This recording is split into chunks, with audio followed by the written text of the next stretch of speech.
చేయకపోయినా 3 తరాల ముందు తప్పు చేసినా క్షమాపణలు చెప్పారు.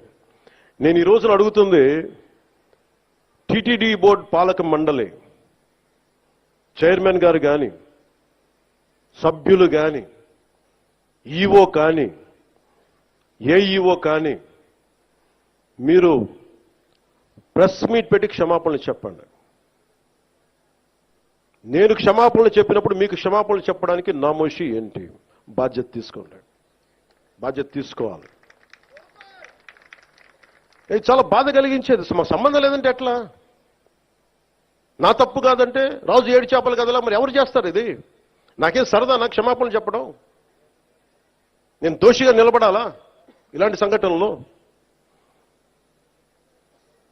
అందుకని ఎందుకు నేను డాంపెన్ చేశాను, ఎందుకు తగ్గించాను సంక్రాంతి సంబరాలంటే, వాళ్ళు ఎంత గొప్ప వాళ్ళంటే చనిపోయిన 6 మంది వారి కుటుంబ సభ్యులు దేవుడు పట్టుకెళ్ళిపోయాడు అంటున్నారు. 36 మంది గాయపడితే ప్రతి ఒక్కరిని పేరు పేరున పరామర్శిస్తే అందరూ కూడా నలిగిపోయి 100 మంది మీద పడిపోయారు. ఎంత ఉంటుంది ఒక ఆడపడుచు మీద పడిపోతే, పెద్ద ఆవిడ మీద పడిపోతే? తమిళనాడు నుంచి వచ్చారు. ఎలా ఉందమ్మా మీకంటే, కడవలు పాత్రికాంగయ్యా, కడవలు వెళ్ళి ఎడుతున్నాం, దేవుడు బయటికి తీసుకొచ్చాడు మమ్మల్ని అంటా ఉన్నారు. ఎంత పెద్ద మనసుతోటి సరిగ్గా చూసుకోలేదయ్యా మమ్మల్ని, కానీ ఏం చేస్తాం, మా కర్మ ఇలా కాలిందని. అది దేశం తాలూకు దౌర్భాగ్యం. ప్రజలు ఇంత బాధ్యత ఇప్పుడు కష్టం వచ్చినప్పుడు ఎంత అద్భుతంగా చెప్పారంటే నాకు కన్నీళ్ళు వచ్చినాయి. నాకు నిన్న కరిగిపోయాను నేను.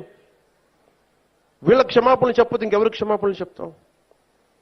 ఏఈఓ కానీ, ఏఈఓ వెంకయ్య చౌదరి గారు కానీ, ఈఓ శ్యామలరావు గారు కానీ, చైర్మన్ బిఆర్ నాయుడు గారు కానీ, టీటీడీ బోర్డు సభ్యులు, పాలక మండలి సభ్యులందరూ కానీ, మీరందరూ వచ్చి ఒక్కొక్క వ్యక్తి గురించి కథ వింటప్పుడు మీకు బాధ అర్థమవుతుంది.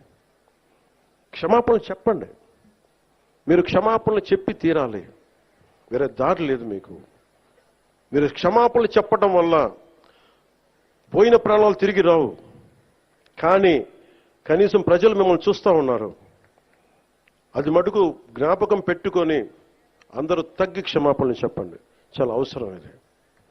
ఎందుకంటే ఈరోజు రాష్ట్రం మొత్తం, దేశం మొత్తం మీరు చేసిన తప్పుకి సంబరాలు జరుపుకోవడానికి ఆలోచిస్తూ ఉన్నారు. 4 లక్షల మంది ప్రజలు గరుడోత్సవాలకు వస్తే క్రౌడ్ మేనేజ్మెంట్ చేయగలిగే వాళ్ళు అక్కడ చేయలే. 2500 మంది. చాలా బాధ అనిపించింది. Lack of management, crowd management లేక, ఎవరిని ఎంతమందిని కూర్చోబెట్టాలి ఈ ఆలోచన లేక, అది కానిస్టేబుల్స్ గా దగ్గర నుంచి అధికారులు, ఎస్ఐలు, సిఐలు, 1100 మంది పైచిలకు పోలీసు. దురదృష్టం జరిగిపోయింది.